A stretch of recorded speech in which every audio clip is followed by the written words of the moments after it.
5 reasons why you should stop taking dating advice from your pastor. He or she is very filtered.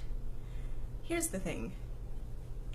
Becoming a preacher, going into ministry, is an incredibly high calling. And especially if that calling is traditional ministry, as in you are up in the pulpit.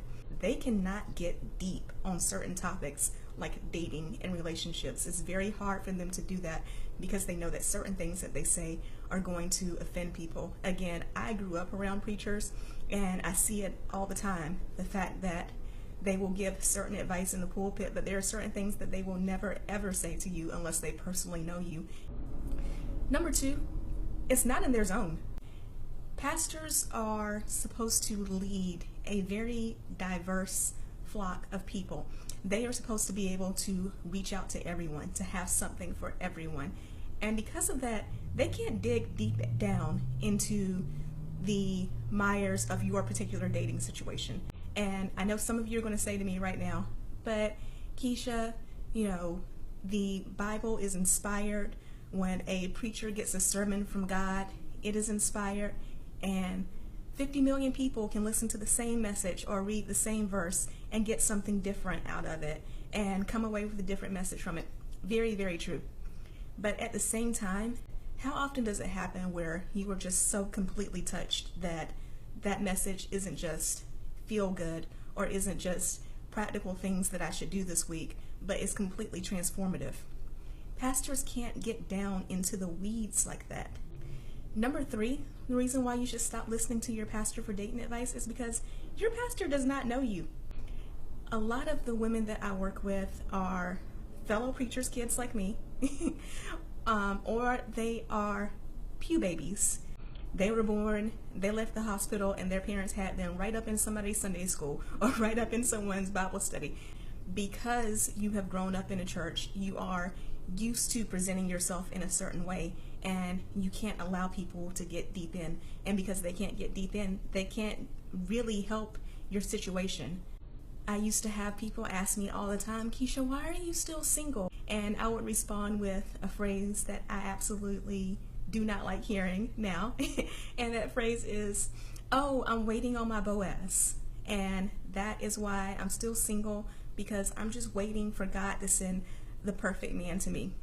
And pastors, other minister friends, fellow church members, they would take that because they thought that they knew everything about me. They thought that they knew that I was very set on doing things in a certain way. But what they didn't know about me was the real reason why I wasn't putting myself out there and dating was because I had more baggage than a Samsonite store. And I was afraid of letting anybody into that. I didn't want people to see what a hot mess I actually was.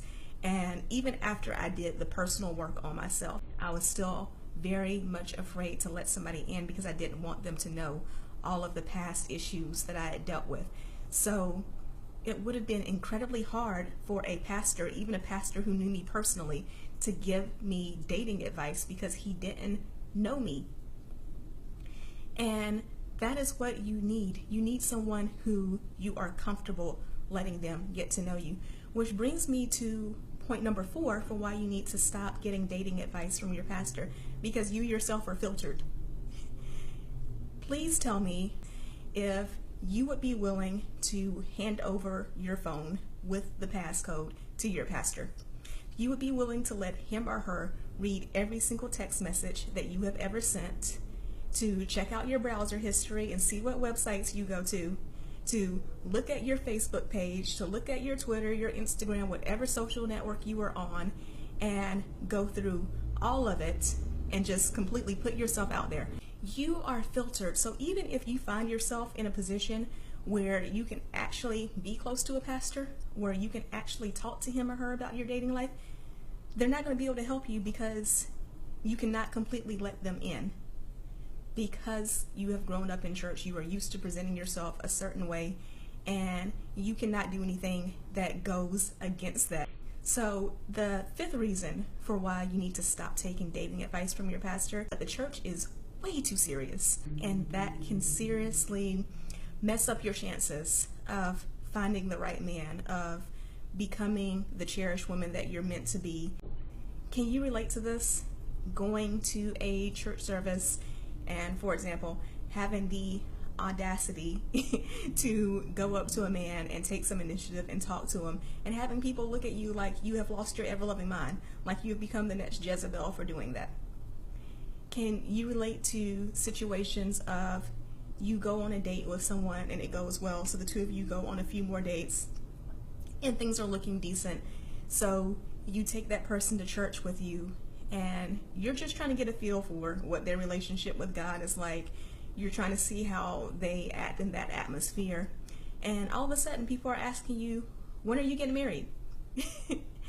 Can you relate to being in church and having other people in church, maybe even the pastor himself or herself, trying to set you up with someone because he's a good Christian man?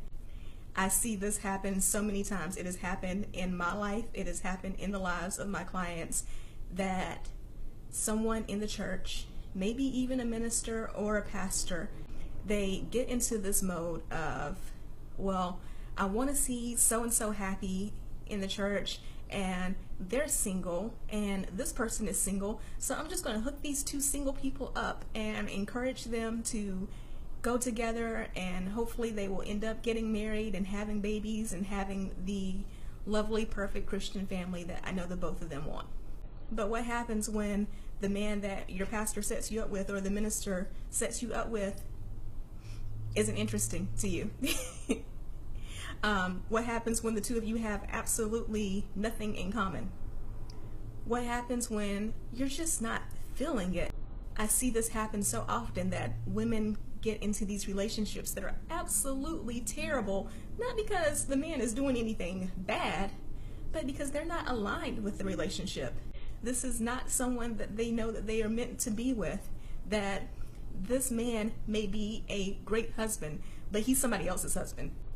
The church gets really serious about wanting you to be in a relationship, wanting you to be married. The church gets really serious about all of these rules that they want you to follow, and they get really serious about all these expectations of what a wife is supposed to be. Those ideas may be completely different from your own, and there's nothing wrong with that. But what you need is someone who you can work with, who is aligned with your values, who takes the time to understand your values. There's one other thing that I want to talk to you about, because of course we live in 2018 and not all pastors are men. But if your pastor is a man, there's another reason why you need to stop taking dating advice from him. When God created Adam and Eve, there is a masculine, male essence, and there is a female, feminine essence. What attracts a man to you is your natural feminine essence, your feminine charm. So you have to learn how to embrace that. And I don't know how a man is going to teach you how to embrace your feminine charm.